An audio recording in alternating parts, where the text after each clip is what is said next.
ప్రదేశము నోరయ్యను.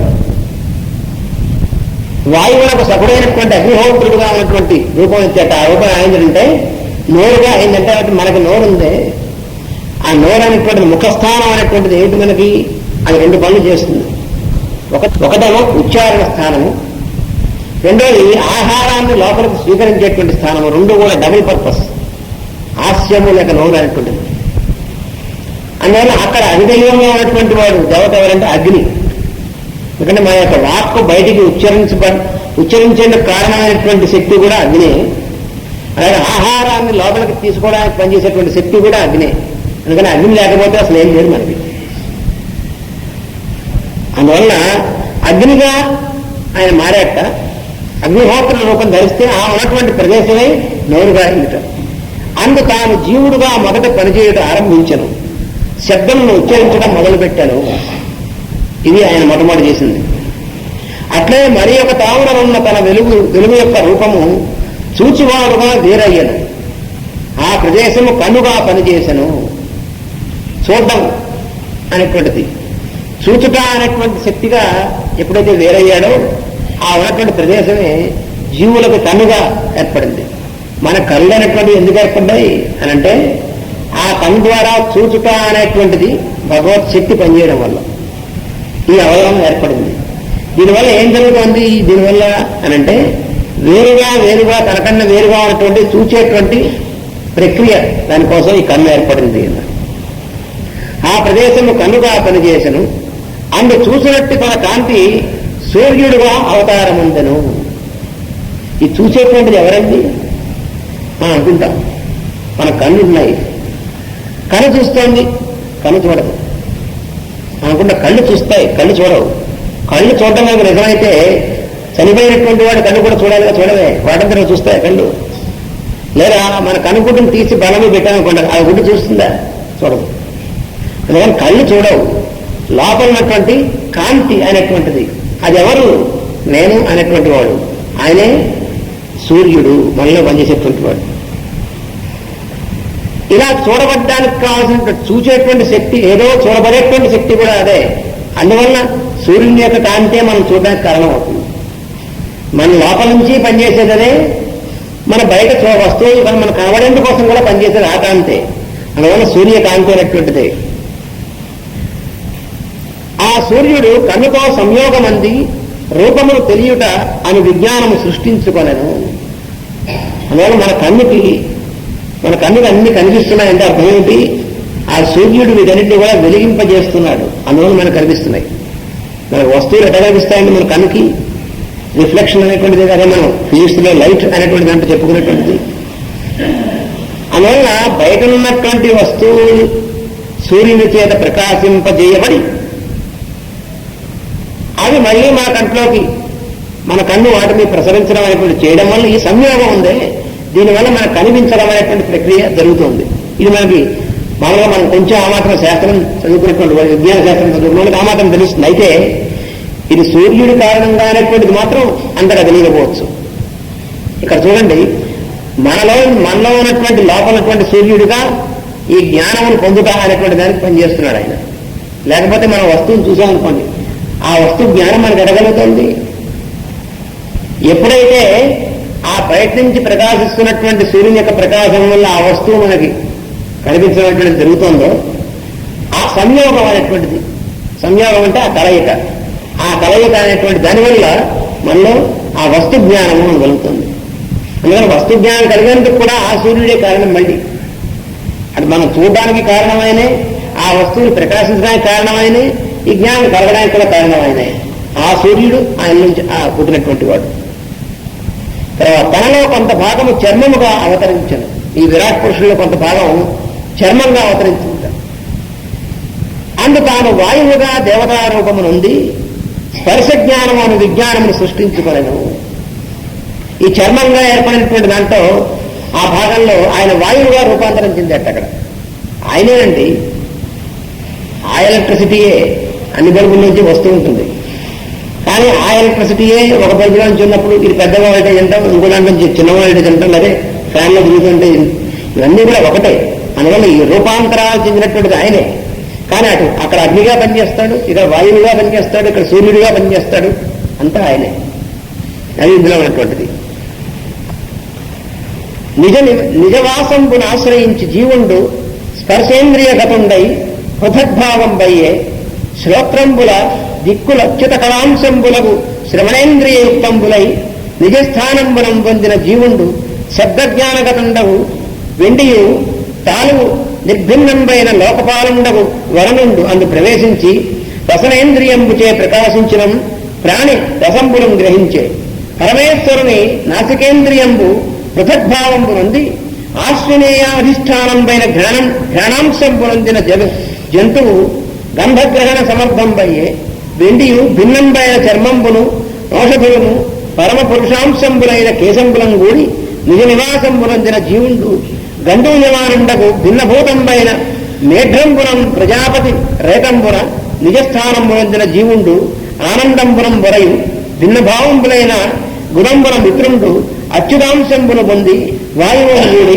నిజ అధిష్టానంబునందుచు వందుడు జీవుండు విసర్గంబుచుండు వేర్వేరైన బాహువులను త్రిదశాధీశ్వరుండైన పురంధరుండు క్రయ విక్రయాది శక్తియుక్తుండగచు నిజస్థానంబునందిన జీవుండు వారి చేత జీవికం పొందు మరియు పాదంబులు నిర్భిన్నంబులైన విష్ణుండు స్వావాసంబుగైకొని గతిశక్తిం పొందిన జీవుండు గమనాగమనార్హుండయ్యే వెండియు భిన్నభావంపైన హృదయంబు మనంబుతోడం కలిసి నిజాధిష్టానంబునం చంద్రుండు ప్రవేశించిన జీవుండు శరీర సంకల్పాది రూపంబగు వికారంబునం పొందు భిన్నభావంపైన అహంకారంబున అహంకృతియుక్తుండై రుద్రుండు నిజస్థానంబుగా వసించు నా అహంకృతిచే శరీర కర్తవ్యంబులు నడపు బుద్ధి వాగీశ్వరాస ఆవాసంపై హృదయంబుతోడం కలిసి నిజాధిష్టానంబున బోధాంశంబులచే వెలింగిన శరీర బోద్ధవ్యంతం పొందు భిన్నంపైన చిత్తంబు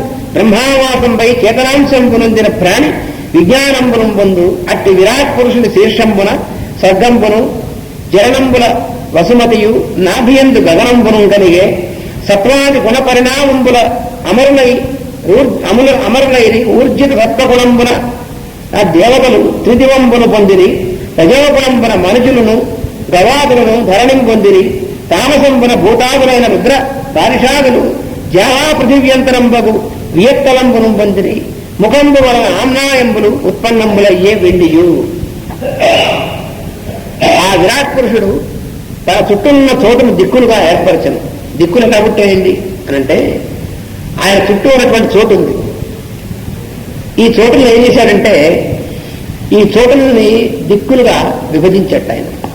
అందువల్ల దిక్కులు పుట్టాయి. దిక్కులు ఎక్కడి నుంచి పుట్టాయి? ఆయన నుంచే పుట్టాయి. అంటే అర్థం ఏమిటంటే మన చుట్టూ ఉన్నటువంటి చోటు కదా, మన చుట్టూ ఉన్నటువంటి చోటులో మనం ఏం చేస్తున్నాం?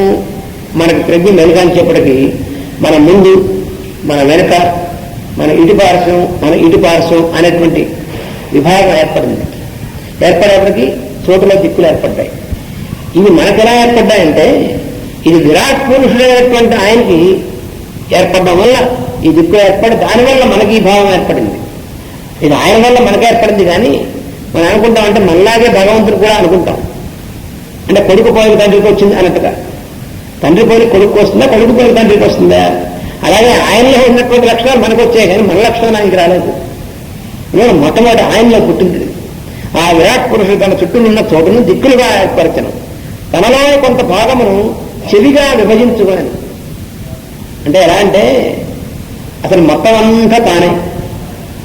ఈ మొత్తం అంతా తానే అయినప్పటికీ ఏం చేశాడు? ఒక భాగాన్ని చెవిగా ఏర్పరిచాడు, ఒక భాగాన్ని చెవిగా ఏర్పరిచాడు, ఇంకొక కాలుగా. ఇవన్నీ ఎందుకు ఏర్పరిచాడంటే ఇలా ఏర్పరిస్తే తర్వాత సృష్టింపబడేటువంటి జీవులకి ఇవన్నీ అవయవాలుగా ఏర్పడతాయి. అందుకోసం ఏర్పరిచాడు ఆయన, ఈ సృష్టి కోసం అన్నమాట. అంటే చిన్న ఉదాహరణకి బొమ్మలు తయారు చేస్తుంటారు చూడండి, మట్టి బొమ్మలు. మనం వినాయక చవితికి చూసాం, వినాయకుడి బొమ్మలు తయారు చేస్తుంటారు. వాడు ఏం చేస్తాడో ఆ పక్కన ఉన్నటువంటి మట్టి ముద్దను తీసి ఈ ఇంత పెట్టి టప్ అని నొక్కుతాడు. మనం తీసేప్పటికే ఆ మట్టి ముద్ద కాస్త వినాయకుడు అవుతాడు. ఆ మట్టి ముద్దలో వినాయకుడి యొక్క ఆకారం ఇంత తేలిగ్గా ఎలా వస్తుంది అంటే అంతకుముందు వాడు ఏం చేశాడు? ఆ చెక్కలోనో లేదా లోహంలోనో ఈ ఆకారాన్ని చెక్కి పెట్టాడు. అలాగే భగవంతుడు ఏం చేశాడంటే తన యొక్క రూపము విరాట్ రూపం అనేటువంటి దాంట్లోనే ఈ ఆకారం మొత్తాన్ని చెక్కేశాడు ఆయన. మనం మామూలుగా బయటను వేరే వస్తువు తీసుకుని చెక్కుతాం, ఆయన వేరే వస్తువు అంటూ లేదు కాబట్టి తనలోనే ఈ ఆకారాన్ని చెక్కాడు ఆయన. చెక్కి తర్వాత వచ్చేటువంటి జీవుల యొక్క రూపాలు ఇందులో వేసి నొక్కుతున్నాడు. ఇలా నొక్కు తీసేపటికి వీళ్ళు కూడా ఆకారంలోకి వస్తున్నారు అన్నమాట. మనకి నోరు ఎందుకుంది? ఆయనకు ఉంది కాబట్టి. మనకి చెవి ఎందుకుంది? ఆయనకు ఉంది కాబట్టి. అంటే ఎలాగా? ఈ వినాయకుడికి తొండం ఎందుకుంది అంటే ఆ మూసకు ఉంది కాబట్టి.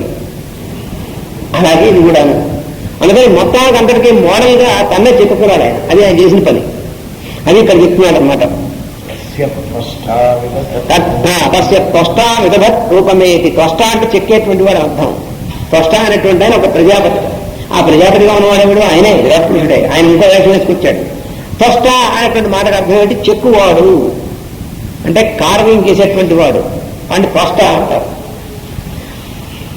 ఆయన దిక్కుల జ్ఞానము తెలియనట్టు దేవత చెవితో సంయోగం చెంది వినుట అనే విజ్ఞానం ఏర్పరచుకొనెను. దానితో శబ్దములకు సంబంధించిన జ్ఞానము విచ్చుకున్నవాడయ్యను. నోరుగా ఏర్పడిన కన్నము తెరుచుకున్నప్పుడు దాని పైభాగమును అంగిలిగా సృష్టించుకొనను.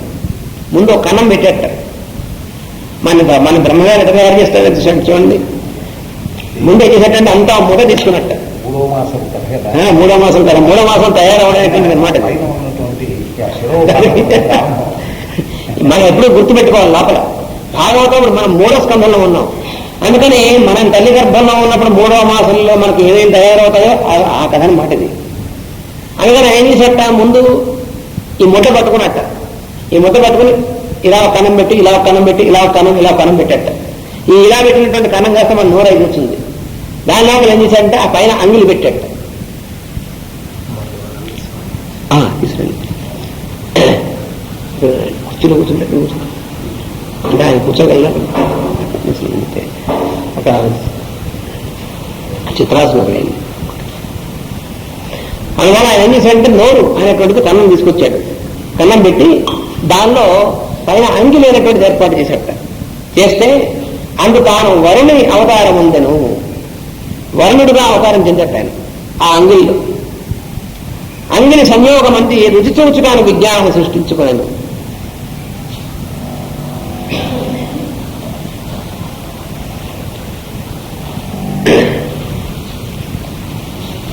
రోజు చాలా రకాలుగా విశిష్టమైనటువంటి రోజు. ఎందుకంటే మొదటిది ఈ చాతుర్మాస వ్రతం ప్రారంభం అయినటువంటిది తొలి ఏకాదశి. ఇది ఓం అస్మద్గురుభ్యో నమః.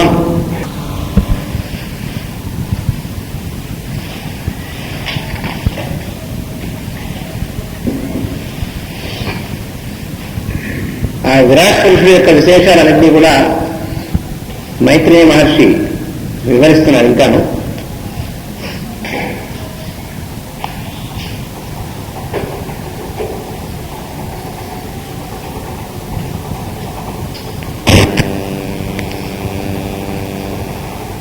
నోరుగా ఏర్పడిన కన్నము తెరుచుకున్నప్పుడు దాని పైభాగమును అంగిలిగా సృష్టించుకున్నాను. ఆ విరాట్ పురుషుడు యొక్క అంగిలి అనేటువంటిదిగా వస్తే అందు తాను వరుణుని అవతారం అందను. అందులో వరుణుడు అనేటువంటి అవతారం ఇచ్చాడు ఆయన తనలో కొంత భాగంలో. అంగిలితో సంయోగం అంది రుచి చూచుట అను విజ్ఞానమును సృష్టించుకున్నాను. ఈ వరుణుడి యొక్క సంయోగం అనేటువంటిది వర్ణావతారం ఎత్తడం వల్ల మనకు కూడా ఈ అంగిలికి నాలుగుతో ఉన్నటువంటి సంయోగం అనేటువంటిది ఉంది. దానివల్ల రుచి చూచేటువంటి జ్ఞానం అనేటువంటిది ఏర్పడింది. దాని సహాయమున రుచులను తెలుసుకొనెను. కొంత భాగము ముక్కుగా వేరయ్యను. అంటే నిన్న మనం చెప్పుకున్నాం ఏమిటంటే ఒక ఆకారం ఇలా చెక్కి దాంట్లో ఇలా కన్నాలు వేసి ఈ కన్నాలు కళ్ళు, ఇది ముక్కు, ఇది నోరు, అట్లాగా ఒక ప్లాన్ ప్రకారం సృష్టి జరిగిందనమాట. ఆ సృష్టి ఏంటంటే ముందు తన యందు తాను ఇవి కల్పించుకునేటువంటిది చేసుకుంటే దానికి మోడల్గా మనందరికి కూడా, అంటే మనందరికీ ఇలా ఉండడానికి మోడల్ ఎవరంటే విరాట్ పురుషుడే, ఆయన యొక్క దేహమే. విరాట్ పురుషుడి యొక్క శరీరం అనేటువంటిది దేహం మోడల్గా ఉంటే దాన్ని అనుసరించి మన యొక్క శరీరంలోని భాగాలన్నీ కూడా ఏర్పడ్డాయి. కొంత భాగము ముక్కుగా వేరయ్యాను. అందు అశ్విని దేవతలుగా తాను అవతరించి దిగి వచ్చను. అందువల్ల మనకి ఈ ముక్కుకి 2 రంధ్రాలు అనేటువంటిది, అది ఉచ్ఛ్వాస నిశ్వాసలు అనేటువంటిది, ఈ 2 కూడా డబల్ జంటలు అన్నమాటది, ఈ ట్విన్స్ అనేటువంటిది. అందువల్ల ఈ జంటలకు అధిపతి అయినటువంటి జంట దేవతలే అశ్విని దేవతలు. నిజం తాను అశ్వినిగా అవతరించట ఆ విరాట్ పురుషుడు. వారు ముక్కుతో సంయోగం అందగా వాసన చూచుటాను విజ్ఞానం సృష్టించుకున్నాను. ముక్కుతో వారు సంయోగం అందడం అంటే అర్థం ఏమిటంటే, ఈ అశ్విని దేవతలు అనేటువంటి వారు ఏం చేశారంటే, ఈ ముక్కుకి ముక్కుకి వాసన చూసేటువంటి శక్తి రావడం కోసం వాళ్ళు ఈ ముక్కు అనేటువంటి జ్ఞానేంద్రియంతో, ఘ్రాణేంద్రియం అన్నమాట, జ్ఞానేంద్రియం, దాంతో సంయోగం చెందారు. దానివల్ల వాసన చూసేటువంటి విజ్ఞానం వచ్చింది. దానివల్ల జీవుల రూపమున అతడు వాసన చూచుట నేర్చుకున్నాను. అయితే విరాట్ పురుషుడైనటువంటి వాడు వాసన చూడడం ఎలాగంటే అంటే మన రూపంలోనే. ఎందుకంటే మనలోంచి వాసన చూసేటువంటి వాడు ఎవరు? ఆయనే. మనం అనుకుంటాం మనం వాసన చూస్తున్నాం, మనం రుచి చూస్తున్నాం, మనం కళ్ళతో చూస్తున్నాం అని. కానీ మన అన్ని రూపాల ద్వారా చూసేటువంటి వాడు ఆయనే, కానీ మనం కాదు. ఆయన చూస్తున్నంతసేపు మనం చూడడం ఉంటుంది, ఆయన ఆపేద్దాం అనుకున్నప్పుడు మనం చూడడం ఉంటుంది. మన కళ్ళు ఉన్నా కూడా కనబడవు, మన నాలుగున్న రుచి తెలియదు, ఏం తెలియదు. కనుకనే అశ్వినులు నాసత్యులు అని వేదములు కీర్తింపబడినది. అశ్వినుల్ని నాసత్యులు అంటారు. ఎందుకనంటే అది 2 అర్థాలు నాసత్యులు అనేటువంటి దానికి. ఒకటేమో నా అసత్యులు అనేటువంటిది ఒకటి. అంటే అసత్యం అంటే నాన్ ఎగ్జిస్టెన్స్, లేకపోవడం లేనటువంటి వాళ్ళ. అది చూడండి తమాషా. డబల్ నెగటివ్ అనేటువంటిది, ఈ డబల్ నెగేషన్తో చెప్పబడేటువంటి సంప్రదాయం వేదంలో ఎక్కువగా కనిపిస్తుంది మనకి. లేకపోవడం ఏంటండి? ఉన్నాడని చెప్పచ్చుగా. ఉన్నాడు అనేటువంటి మాటలో డైరెక్ట్గా చెప్పకుండా లేకపోవడం లేదు అని చెప్పడం ఏమిటి అంటే, వేద సంప్రదాయంలో లేకపోవడం లేదనడంలో ఒక విశేషం ఉంది. అసలు వీళ్ళ నాన్ ఎగ్జిస్టెన్స్, వీళ్ళ లేకపోవడం అనేటువంటి సృష్టిలో ఎక్కడా ఉండదు అని చెప్పడం అనమాట. అందుకని వీళ్ళ పేరు కూడా అశ్విని దేవతల యొక్క పేరు నాసత్యులు అని, తౌ నాసత్యం అని అశ్విని దేవతల యొక్క స్తోత్రంలో కూడా చెప్తారు. అందుకని నాసత్యులు. అయితే ఇంకో అర్థం కూడా ఉంది. నాస అంటే ముక్కు, నాసిక. నాసత్య అంటే ఈ ముక్కు అనేటువంటి రూపంలో పనిచేస్తూ ఉండినటువంటి వాళ్ళు. అందుకని మహాభారతంలో కూడా అశ్విని దేవతలను గురించి తౌ నాసత్యౌ అని కీర్తింపబడినది. మహాభారతంలో అరణ్య పర్వంలో ఈ ధౌమ్య మహర్షి శిష్యుడైనటువంటి ఉపమన్యుడు అనేటువంటి వాడు, ఆయన గురువు యొక్క ఆజ్ఞతో ఆహారం ఏమీ తీసుకోకుండా గురువు ఆజ్ఞలు పాటిస్తూ ఆవులను కాసుకుంటూ వెళుతుంటే ఆకలికి తట్టుకోలేక జిల్లేరాకులు తింటాడు. దానివల్ల కళ్ళు పోతాయి. కళ్ళు పోయి పాడైపోయినటువంటి నూతిలో పడతాడు. పడితే అప్పుడు గురువు వచ్చి పరీక్షలో నువ్వు నెగ్గావు అని చెప్పి ఈ అశ్విని దేవతలు స్తోత్రం చేయి అని చెప్పి ఆజ్ఞాపిస్తాడు. అప్పుడు ఈ ఉపమన్యుడు అశ్విని దేవతను స్తోత్రం చేస్తాడు. అద్భుతమైనటువంటి స్తోత్రం అది. మన మాస్టర్ గారు కూడా దానికి వివరణ రాశారు. ఆ అశ్విని దేవతను స్తోత్రం చేసేప్పటికీ వాళ్ళు ప్రత్యక్షమై వాళ్ళు ఒక ప్రసాదాన్ని ఇస్తారు. అది మళ్ళీ గురువుకు సమర్పిస్తాడు. అప్పుడు గురువు ఆజ్ఞతో ఆ ప్రసాదాన్ని స్వీకరిస్తాడు. అప్పుడు వెంటనే కళ్ళు వస్తాయి వాడికి. ఆ ఉపాఖ్యానంలో అందులో కూడా అశ్విని దేవతల గురించి స్తోత్రంలో తౌ నాసత్యౌ అని వస్తుంది. ముక్కుల నుండి నోటి నుండి శ్వాస పీల్చుట వలన వాయువు లోపలకు ప్రవేశించి ప్రాణమును అగ్నిని మరల రగులుకున్నట్టు చేసి దేహము ధరించిన వానికి ఆయుర్దాయముగా నిలుచును. ఈ ముక్కు ద్వారా అప్పుడప్పుడు నోటి ద్వారా శ్వాస పీల్చడం అనేటువంటి దానివల్ల ఏమవుతుంది? అగ్ని, మన లోపలటువంటి అగ్ని రగులుకొల్పబడుతోంది మనం పీల్చేటువంటి వాయువు వల్ల. ఎలా అయితే గాలి వేసినప్పుడు నిప్పు రగులుకుంటుందో అలా మన లోపలటువంటి అగ్ని కూడా మన యొక్క ప్రాణం, శ్వాస అనేటువంటి ప్రాణం ద్వారా, వాయువు ద్వారా అది రగులుకొల్పబడుతుంది. ఎందుకని మరల రగులుకున్నట్టు చేసేటువంటిది శక్తి. కనుక భారతమున అశ్విని దేవతలు ముఖేన గర్భం తగతౌ యువానౌ అని వర్ణింపబడినది ఆ స్తోత్రంలోనే. దీనికి అర్థం ఏమనగా ముఖము ద్వారము నుండి దేహము ప్రాణమును నిరంతరము గర్భముగా ధరించి ప్రసవించుతున్నది అని. అది తెలియకపోతే ముఖేన గర్భం తగవు అంటే ఏమిటిది? ముఖం ద్వారా గర్భం ధరిస్తారు ఎవరినను అని అర్థం వస్తుంది. అంటే ఈ లోపల అర్థం ఇదనమాట. ఇంకా ముఖము అనేటువంటి ఒక ద్వారం మనకి లోపలికి. ఈ ద్వారము అనేటువంటి దాని నుంచి దేహము, ప్రాణము అనేటువంటిది నిరంతరంగా దేహానికి కావాల్సినటువంటి సప్లై దీని ద్వారా జరుగుతుంది. గుర్రములు గర్భధారణ సమయమున ముట్టె ఆనించి సకిలించుచు ఉచ్ఛ్వాస నిశ్వాసములు చేయును. అప్పుడు వాని ముక్కు పుటములు చిత్రముగా కదలను. దీనిని బట్టి అశ్విని దేవతలు 2 గుర్రములుగా చమత్కరింపబడింది. ఇది వేదంలో ఉన్నటువంటి చమత్కారం. అశ్విని దేవతలు 2 గుర్రాలుగా చమత్కరిస్తారు. మరియు వేదమందలి కవి సమయమున గుర్రము ప్రాణశక్తికి సంకేతము. వేదంలో గుర్రం అనేటువంటిది ఎప్పుడు వచ్చినా కూడా కేవలం జంతువే కాదు, మనలో ఉన్నటువంటి ప్రాణశక్తికి సంకేతం. అదేంటంటే ప్రాణశక్తికి గుర్రానికి సంబంధం ఏమిటి, మిగతా జంతువులు ఎందుకు కాదు అని అంటే, గుర్రం అనేటువంటిది శక్తికి చిహ్నం అసలు.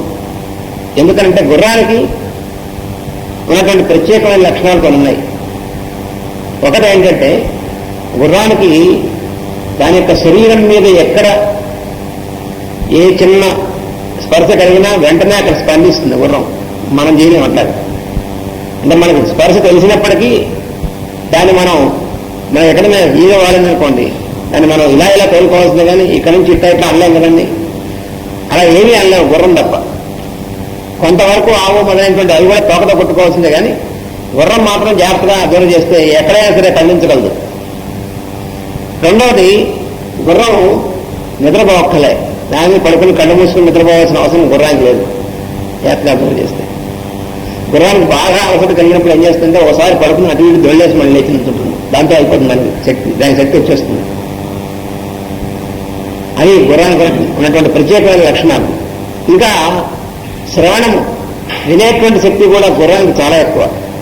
ఎక్కడన్నటువంటి మనకి ఉన్నటువంటి ఫ్రీక్వెన్సీ కంటే అటు ఇటు ఉన్న శబ్దాన్ని కూడా వినగలదు. కొన్ని జంతువులు వినగల అవసరం, పిల్లి ఇలాంటి జంతువులు కూడా వినగలవు, కుక్క అటువంటివి. గుర్రానికి చాలా ఎక్కువ. అలాగే గుర్రానికి చూసేటువంటి శక్తి కూడా మనకంటే మానవుల కంటే చాలా ఎక్కువ. మనం అనుకుంటాం మానవులు చాలా ఉత్తముడైనటువంటి వారు, జంతువులు ఉత్తముడు ఏం కాదు మానవుడు. మనకంటే మించినటువంటి గ్రహణ శక్తి కలిగినటువంటివి అవన్నీ కూడా. అందులో గుర్రానికి మరీ ఎక్కువ. అందుకని ప్రాణశక్తిని సంకేతంగా వేదాన్ని గుర్రాన్ని చెప్తారు. ఆ వేదాల్లో ఏంటంటే పిచ్చివన్నీ చెప్తూ ఉంటారండి అంటారు. వేదాల్లోనే కాదు, ఇప్పుడు కూడా మన వాహనాలకి పవర్ చెప్పాల్సి వచ్చినప్పుడు హార్స్ పవర్ అని ఎందుకు పెట్టున్నారు? ఎలిఫెంట్ పవర్ ఆయన రాకూడదా? ఎందుకంటే మరీ బలమైంది ఏనుగు కదండి, ఎలిఫెంట్ పవర్ అని చెప్పచ్చుగా, అందులో హార్స్ పవర్ అని అంటారు. మిషనరీ అన్నిటికీ దేనికైనా సరే యంత్రాలన్నింటికి కూడా దీనికి ఎంత హార్స్ పవర్ ఉందండి. మరి హార్స్ పవర్ ఏమిటి? మరి ఎందుకని పెట్టారు? ఎందుకు పెట్టారు ఎవరికి తెలియదు.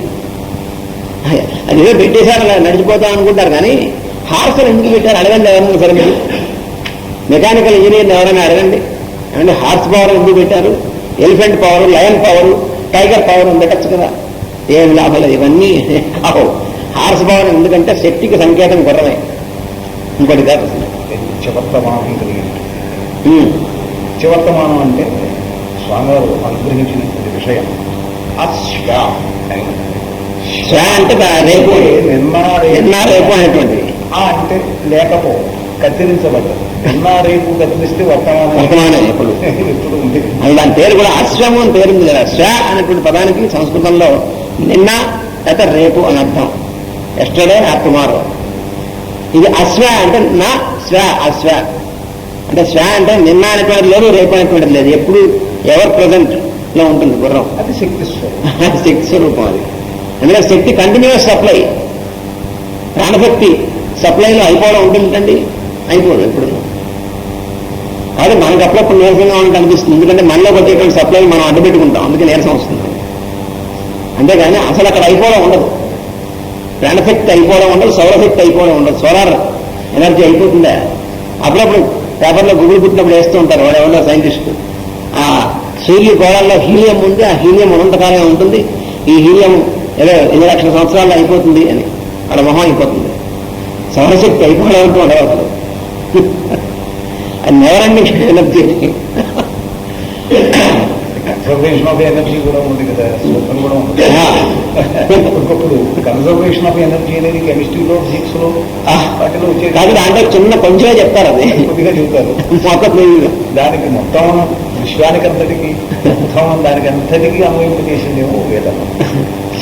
అందుకని మరియు వేదమందలి కవసమయమున గుర్రము ప్రాణభక్తికి సంకేతము కనుకనే దేహము ధరించిన అగ్నిస్వరూపుడకు ప్రాణమయ కోశము అనబడి పురుషుడు గుర్రమునెక్కి తిరిగివాడుగా వర్ణింపబడింది.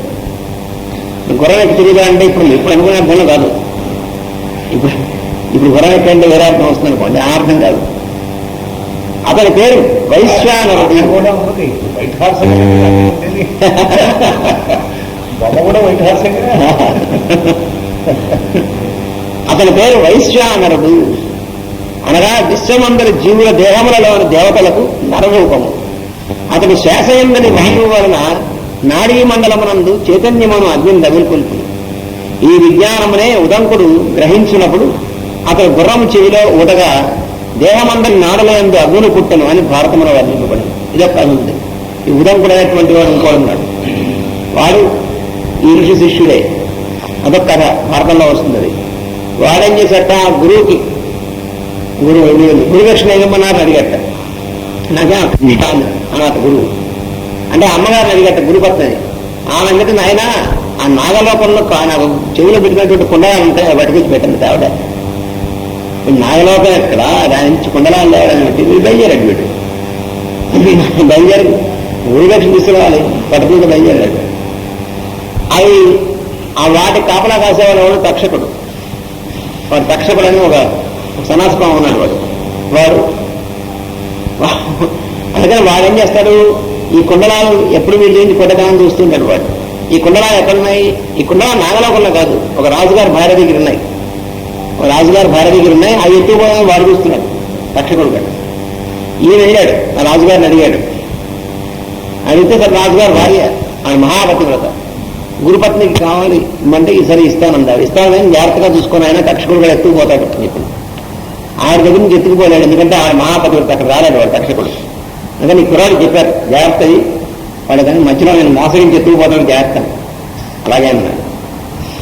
మనం బయలుదేరాడు. బయలుదేరి దారిలో వీడు సంధ్యావనం చేసుకోవడం కోసం అక్కడ పెట్టి సంధ్యావనం చేసుకున్నట్టు తక్షకుడు రాంగ్ వచ్చాడు, పట్టుకుని బయలుదేరాడు. ఆ కొండలో ఎత్తుకుపోయాడు. వాడు వెంటబడ్డాడు ఈ శిష్యుడు ఉదంకుడు. వెంటబడి వాడు పాతాళంలో కొన దూరాడు. ఈయన వెళ్ళాడు. అక్కడ విచిత్రమైనటువంటి కథ, సాంకేతికమైనటువంటి కథ. అది ఎప్పుడైనా మనం వేరే చెప్పుకోవాలి దాంట్లో అన్నటువంటి సంకేతం అంటాను. అక్కడ ఆ లోకంలోకి వెళ్తుంటే అప్పుడు ఒక గుర్రం ఎక్కినటువంటి ఆయన వస్తాడు. ఆయనే ఇంద్రుడు. ఆయన తమాషా వేరే వేషంలో వస్తాడనమాట. వచ్చి అరే అబ్బాయి ఎక్కడికి వెళ్తున్నాడని చెప్తాడు. చెప్తే ఇదే పని వాడు నీకు అంత తేలిగ్గా దొరకడు. ఈ గుర్రం చెవిలో ఊదితే అప్పుడు ఆ నాగలోకంలో ఉన్నటువంటి వాళ్ళందరికీ మంటలు పడతాయి. అప్పుడు చచ్చినట్టు వాడే తెచ్చిస్తాడంటాడు.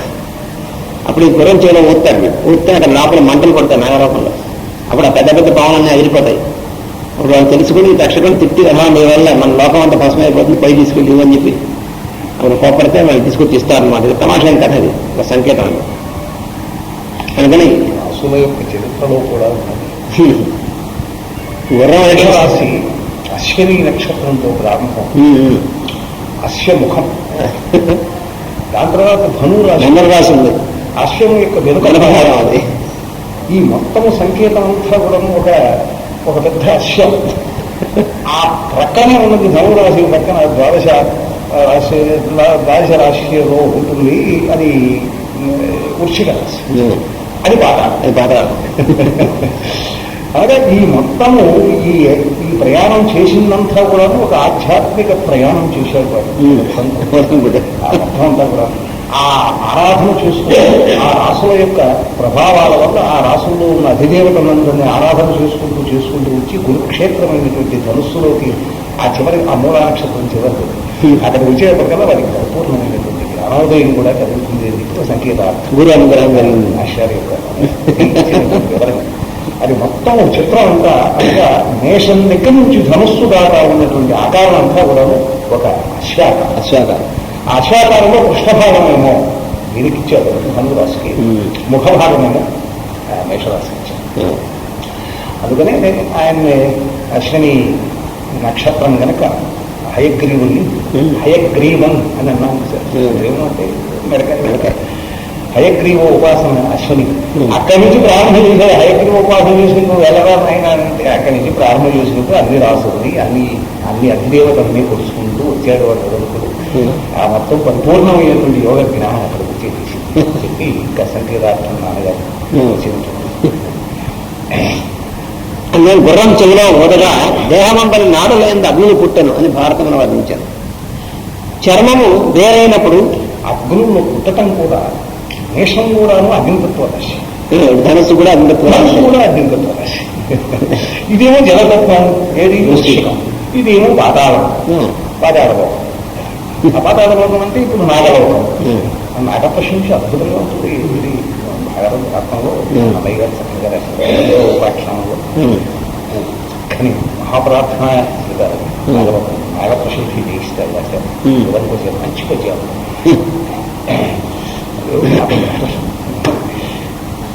చర్మము వేరైనప్పుడు దాని నుండి మొక్కలు మొలుసు లక్షణములు కూడా సృష్టించుకోండి.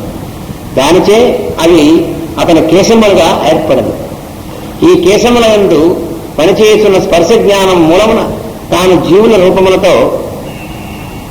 రూపముతో దొరకబెట్టుట గోపుకొనుట నేర్చుకున్నాను. ఇదేంటి భగవంతుడు దొరకబెట్టేటండి, విరాట్ పురుషుడు కూడా దొరకబెడుతుందండి. అంటే విరాట్ పురుషుడు యొక్క శరీరం అనగా ఏమి, ఈ సృష్టిలో ఉన్నటువంటి జీవుల యొక్క శరీరాలు అన్నీ ఆయనవే. అందుకని మనకి దొరకబెట్టిందంటే అర్థమేంటి, ఆయన పుట్టినట్టు ఆయన శరీరం అయినప్పుడు భయం లేదు కాదు. అంటే సెన్సేషన్స్ అన్నమాట, స్పర్శలు అనేటువంటి తనలో కొంత భాగము రహస్యావయవముగా వేరు చేశాను.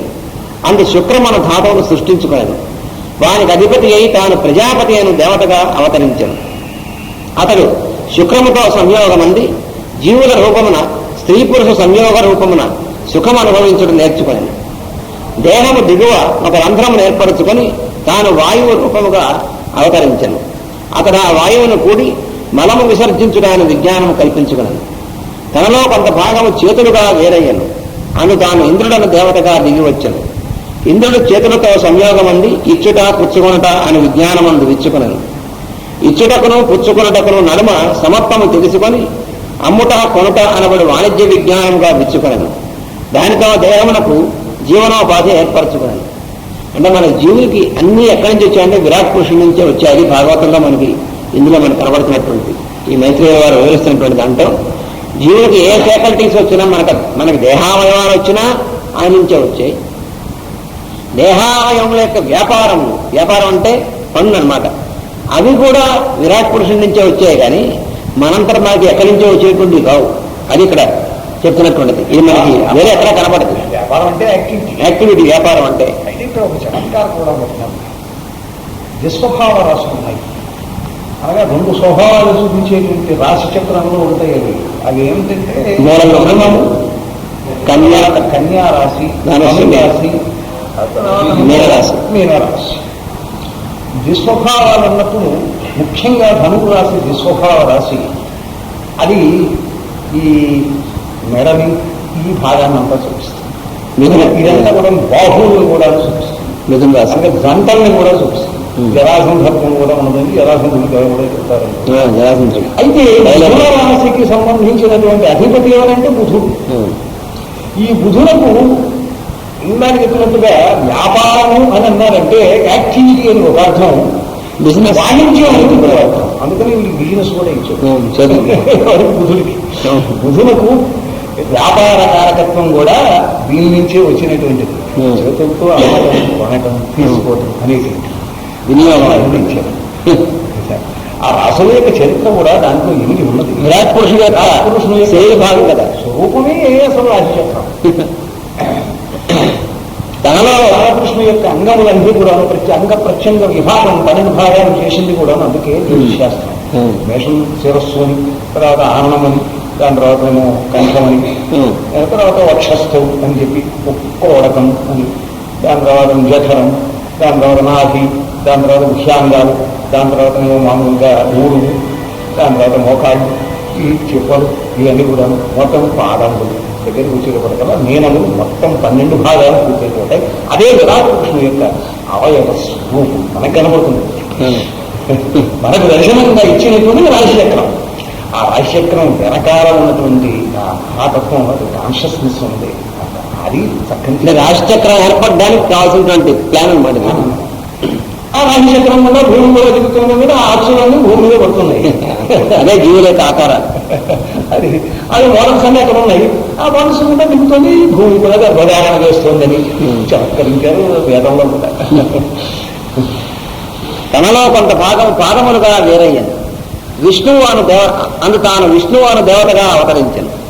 అతడు పాదములతో సంయోగమై గమనము నేర్చుకుని జీవుల రూపంలో రాజపోకలు చేయుటానికి విజ్ఞానము ఇచ్చిపోయాను. ఇన్నిటికీ ఆధారమైన కేంద్రముగా పనిచేస్తున్న తాను హృదయముగా నిలిచి ఉండను. అతడు తనలో కొంత ప్రజ్ఞను మనస్సుగా వేరు చేశాను. దానికి అధిదేవతగా పనిచేయటకు చంద్రుడను దేవతగా దిగి వచ్చాను. చంద్రమా మనసో జాత. ఈ చంద్రుడు మనసుతో కలిసి సంకల్పములుగా ఏర్పడి మార్పులను కలిగించుండను. అంటే చంద్రుడి యొక్క లక్షణం ఏంటండి? రోజు రోజుకి మార్పు చెందడం, అది ఆయన ముఖ్యమైన లక్షణం. అందువల్ల మన మనస్సు కూడాను సంకల్పాలు మారిపోతూ ఉంటాయి మన మనస్సులో. ఎందుకని అంటే మన మనస్సు అనేటువంటిది ఆ చంద్రుడు అనేటువంటి విశ్వాత్మకమైనటువంటి విశ్వం విరాట్ పురుషుడు యొక్క మనస్సు ఉందే, దాని నుంచి వచ్చేటువంటిదే మన మనస్సు. అందువల్ల తనలో కొంత భాగము అహంకారమును శక్తిగా వేరు చేశాను. తాను రుద్రుడిగా దిగి వచ్చాను. రుద్రుడు అహంకారంతో సంయోగం ఉంది దేహం సహాయమున కర్తవ్యములను నేర్చుకొనిచుంటును. నా పనులు అని వేరుగా కొన్నిటిని ఏర్పరచుకుని నెరవేర్చున్నటయే అహంకారం. అహంకారం అంటే ఏమిటో వివరిస్తారు మాస్టర్ గారు. నా పనులు అనగా మన అందరికీ కూడా పనులు అనేటువంటివి ఒకటే ఉంటాయి. కానీ దానిలో మనం ఏం చేస్తామంటే నా పనులు అనేటువంటిది కొన్ని వేరు చేసుకుంటాం. నా పనులను వేరుగా కొన్నిటిని ఏర్పరచుకొని నెరవేర్చుతున్నటే అహంకారం. అహంకారం వేరుగా ఏర్పడనిచో మొత్తము సృష్టిలోని పనులు పంచిపెట్టబడి నిర్వహింపబడడం జరగదు. అయితే అహంకారం లేకపోతే ఏమవుతున్నారు? అహంకారం లేకపోతే ఏమవుతుంది? పనులు అనేటువంటి డివిజన్ ఆఫ్ లేబర్ ఉండదు. అంటే పనులు ఎవరు ఏ పని చేయాలి, ఎవరు చేయాలనేటువంటిది విడిగా చేసుకునే అవకాశం ఉండదు. అప్పుడు ఏ పని అవ్వదు. ఎందుకంటే అహంకారం అనేటువంటి దానికి కూడా సృష్టిలో ఒక ప్లేస్ ఉంది. దానికి ప్రభుత్వం నిర్వహింపవలసిన ప్రజా సౌకర్యములకై వేరువేరుగా శాఖలు ఏర్పరచుకొని ఆఫీసులు నిర్మాణం చేయించి అందు సర్వాధికారిగా ఒక్కొక్కరిని నియమించి పరిపాలకుడు పనిచేయించడం ఎట్టుదో ఈ అహంకార సృష్టి కూడా అట్టుదే. ఈ అధికారులు ప్రభుత్వ కార్యములను నెరవేర్చున్నప్పుడు మొత్తములకు క్షేమము కలుగును. అట్లుగాక తమకిష్టమైన పనులు చేయటం ఆరంభించినప్పుడు మొత్తం వ్యూహం దెబ్బగలదు. మనకి గవర్నమెంట్ ఆఫీసులు ఉన్నాయి, ఒక్కొక్క ఆఫీస్ ఉంది, ఆ ఆఫీసులో ఆఫీసర్లు ఉన్నారు. ఈ ప్రతి ఆఫీసుకి ఉన్నటువంటి ఆఫీసర్లు వీళ్ళందరూ కలిసి వాళ్ళకి అప్పచెప్పబడినవన్నీ వాళ్ళు చేస్తున్నారు, నిర్వహిస్తున్నారు. వాళ్ళ కింద వాళ్ళకి చేయిస్తున్నారు. ఇవన్నీ కలిసి వీళ్ళు చేస్తుంటే మొత్తం అందరికీ దేశానికి క్షేమం అనేటువంటిది ఉంటుంది. కానీ వీళ్ళలో ప్రతి ఒక్కరు వాళ్ళ సొంతంగా కమిషన్ కొట్టేసుకుంటున్నారు అనుకోండి. వాడు మొత్తం ప్రాజెక్టు కోసం అని చెప్పి వాళ్ళని ఆఫీసర్లు వేశారనుకోండి. వాడు ప్రాజెక్టు నిర్మాణం కోసం ఇచ్చినటువంటి నిధులు ఉంటే దాని ప్రాజెక్టుకి 4వ వంతు మాత్రం పెట్టి మిగతా 3 వంతులు విడుదల చేశారనుకోండి. అప్పుడు ఏమవుతుంది? అప్పుడు దేశానికి క్షేమం వస్తుంది, క్షేమం కాదు. ఆ సొంత పనులు కొట్టేస్తే. అందుకని అట్లుగాక తమకు ఇష్టమైన పనులు చేయుట ఆరంభించినప్పుడు మొత్తము వ్యూహాలు దెబ్బతినను. అట్లే అహంకారము దేవుని పనికి సమర్పణమైనప్పుడు జన్మ సమస్తము చక్కగా నిర్వహింపబడుతుంది. అందుకని మనలో అహంకారం ఉంటుంది. అహంకారం అనేటువంటి లేకపోతే అసలు మనకి వేరువేరుగా అనేటువంటిది ఇవి మన పనులు వేరువేరు పనులు అందరూ చేయడం ఉండడం. కానీ ఈ అహంకారాన్ని ఏం చేయాలి? భగవంతుడికి సమర్పితం చేయాలి. అది అక్కడ ఉన్నటువంటి రహస్యం. అందువల్ల అహంకారము దేవుని పనికి సమర్పణమైనప్పుడు భగవంతుని యొక్క పని అంటే డివైన్ ప్లాన్, మన పనులు అనేటువంటిది కాకుండా, మన పనులు అనేటువంటి వేరే లేకుండా భగవంతుని యొక్క పనే మన పనిగా ఉందనుకోండి. అప్పుడు ఈ అహంకారం, మనలో ఉన్నటువంటి అహంకారం ఏమవుతుంది? ఆ భగవంతుడి యొక్క పనినే మన పనిగా చేస్తుంది. అప్పుడు మన జన్మ చక్కగా నిర్వహింపబడుతుంది. అదే మోక్షము. మోక్షం దాన్నే మోక్షం అంటారు. అంటే ఏమిటి?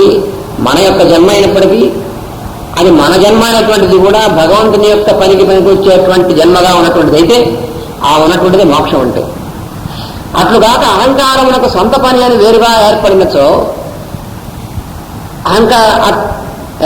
దురహంకారమగును. సొంతగా వేరే పని సొంతంగా ఏర్పడింది అనుకోండి, అప్పుడు ఈ అహంకారమే దురహంకారం అవుతుంది. అందుకని అహంకారం అనేటువంటిది సృష్టిలో ఉన్నటువంటి మనం ఉండవలసిన లక్షణం అది భగవద్గతంగా ఉండాలి. అలా కాకుండా ఉన్నప్పుడు దురహంకారం అవుతుంది. దురహంకారం ఉండకూడదు, ఉండకూడని దురహంకారం. దానివల్ల అసురత్వము వినాశము కలుగును. దురహంకారం ఉంటే ఏమవుతుంది? రాక్షసత్వం కలుగుతుంది. దానివల్ల వినాశం, వాడు నాశనం అవుతాడు, ఇంకోటి నాశనం చేస్తాడు. తాను బుద్ధిగా వేరయ్యుండి వాక్కునకు అధిపతిగా నివసించి హృదయముతో కలిసి తన ఆధారము తాను ఏర్పరచుకుని దానివల్ల జ్ఞానమునందును కర్తవ్యమునందును శాస్త్రమునందును మేల్కాంచుట ఏర్పడింది. దీనినే బోధ అనరు. దీనివల్ల చెప్పుట, రాయుట, వినుట, చదువుట, అర్థము చేసుకునుట అన్నది ఏర్పడింది. తనలో కొంత భాగము చిత్తము అను శక్తిగా వేరయ్యను. అందు తాను బ్రహ్మగా అవతరించను. బ్రహ్మ చిత్తముతో కలిసి ఇంద్రియములను ఉపయోగించుకొని విజ్ఞానమును ఆర్జించుకొనుట ఎందు మేల్కాంచెను. ఈ విరాట్ పురుషునకు తలయు పాదములు తనలో భాగములుగా వేరయ్యను. తలయందు స్వర్గము అని లోకం ఏర్పడను. స్వర్గం అనగా, స్వర్గం అంటే ఏమిటి మనం అనుకుంటాం. స్వర్గం అంటే అక్కడ బ్రహ్మావైనటువంటి అప్సరసులు డ్యాన్స్ చేస్తూ ఉంటారండి. అక్కడ ఎప్పుడు యవనం అయిపోదు. ఇదండి పిచ్చికబుర్లు. ఎందుకంటే సినిమాలు చూస్తూ ఉంటాం కదా. స్వర్గం అంటే అర్థం ఏంటి? సువర్గము. సు ప్లస్ వర్గము స్వర్గం అవుతుంది. సువర్గము లేక చక్కగా వర్గీకరణము చేసుకున్నట, అది స్వర్గం అంటే వెల్ డిఫైన్డ్ స్టేట్ అంటే చక్కగా వర్గీకరణము చేసుకునబడినటువంటి స్థితిని స్వర్గం అంటారు. అంతేగాని స్వర్గం అంటే ఎక్కడ వేలాడుతుందని అర్థం కాదు.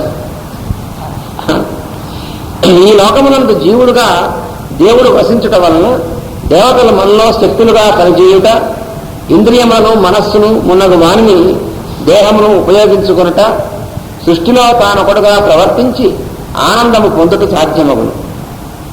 పాదములందు భూమి సృష్టింపబడింది. భగవాన్ ఆ విరాట్ పురుషుడు యొక్క పాదాలందు ఏమొచ్చిందా? భూమి సృష్టింపబడిందిట. అనగా భౌతిక పదార్థమున భూగోళముగా ఏర్పడుటయే అతని పాదములు ఏర్పడుట. దీనివల్ల దేవతలు మున్నగు వారు భౌతిక రూపములతో నిలబడుట సాధ్యమగుతున్నది. నాభియందు గగనం ఏర్పడింది. ఈ విరాట్ పురుషుడు యొక్క బొడ్డు భాగం ఉంది నాభి. దాని యందు గగనం ఏర్పడింది. నాభి అనగా బొడ్డు, ఇది కేంద్రం. దీనికి మన దేహం నిలబడి ఉన్న చోటుతో సంధానం ద్వారం ఏర్పడను. చోటునకును మనకును గల సంబంధం ఏర్పడను. దీనివల్ల వెలుపల నుండి దేహంలోనికి స్వీకరింపబడవలసిన పంచభూతములకు దారి ఏర్పడను. ఉదాహరణకు నాభి ప్రభావమున ఆకలి దప్పులు ఏర్పడి అన్నపానీయములు స్వీకరించము. మనకు ఆకలి దప్పిక అనేటువంటివి దేని ప్రభావం వలన? మన యొక్క నాభి అనేటువంటి దాని యొక్క ప్రభావం ఏర్పడతాయి. నాభి అందుల శక్తి కుంటుపడినచో ఆకలి దప్పులు నశించును, జీవి మరణించును. అందువల్ల ఆకలి దప్పులు అనేటువంటివి ఎప్పటిదాకా పనిచేస్తూ ఉంటాయి? నాభిలో ఉన్నటువంటి శక్తి పనిచేస్తున్నప్పుడు. మరియు జీవి దేహమును విడిచినప్పుడు నాభి దగ్గర ముడి విప్పబడదు.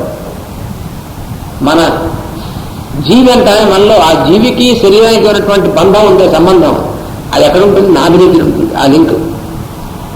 ఆ లింక్ ఎప్పుడైతే విడిపోతుందో అప్పుడు మనం ఈ శరీరంలో ఉండం. అది ఆ రహస్యం. వానితో దేహములోని పంచభూతములు వేరై ఎవరి స్థానములకు వారు సర్దుకొందరు. ఎప్పుడైతే మనం శరీరం వదిలిన సమయం వస్తుందో అప్పుడు నాభికి మనకి ఉన్నటువంటి లింక్ తెగిపోతుంది. ఆ తెగిపోగానే ఏమవుతుంది? మనలో ఉన్నటువంటి పంచభూతం గారు ఉన్నారు కదా, ఆ పంచభూతాలు వాయువు గారు వాయువులోకి, ఆకాశం గారు ఆకాశంలోకి, జలం గారు జలంలోకి, అగ్ని గారు అగ్నిలోకి, పృథ్వీ గారు పృథ్వీలోకి వెళ్ళిపోతారు. అప్పుడు మనం ఏం ఉండదు, కంపోజిషన్ ఉండదు, మొత్తం అంతా డికంపోజ్ అవుతుందన్నమాట. సత్వగుణము పై చెప్పిన వానిలో పనిచేస్తున్నప్పుడు దేవతలు ఏర్పడుతున్నారు. వారు స్వర్గమున నివాసం ఏర్పరచుకొని తలయందు పనిచేయుచుందురు. రజోగుణము పనిచేయుచున్నప్పుడు మానవ ప్రజ్ఞలను జంతువుల ప్రజ్ఞలను పుట్టి దేహమునందు ఆయా స్థానములలో పనిచేయుచుండును. తమో గుణము పనిచేయటం వలన భూతములు మున్నగు వారు పుట్టుతురు. అంటే ఏమిటి? భూతములు అంటే ఇన్స్టింక్ట్స్ అంటారే మనలో, అవి తర్వాత రిఫ్లెక్సెస్ అండ్ ఇమోషన్స్ అంటే ఆవేశాలు, ఇవన్నీ కూడా పుడతాయి. వీరు రుద్రుని పరివారం. వీరందరూ ఎవరు? రుద్రుని పరివారం అంటారు.